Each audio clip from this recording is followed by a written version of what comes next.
Welcome to COD Zombies Misconceptions. It's been quite a while, but we're finally back.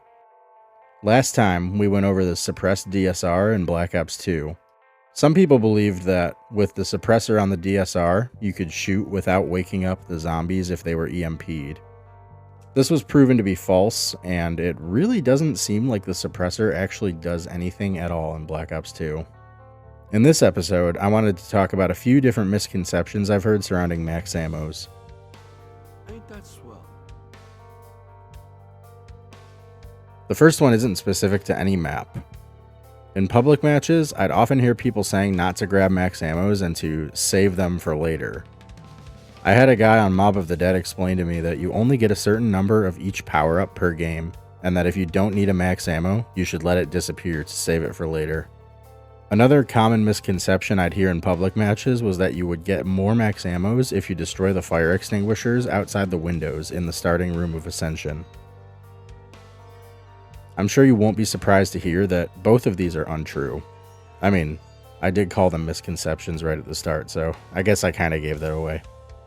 Anyways, power-up drops are actually somewhat easy to track and predict, especially on the earlier maps where there are only 4.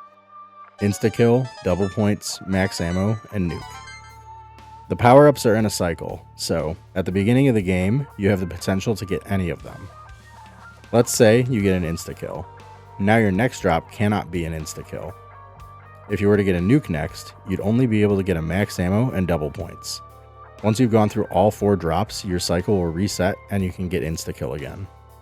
However, it is not in a fixed order, so you could start with insta-kill and end with nuke, and then immediately get another nuke afterwards.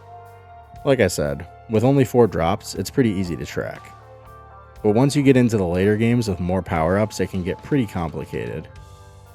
That's why you'll see some players intentionally stopping certain drops from spawning.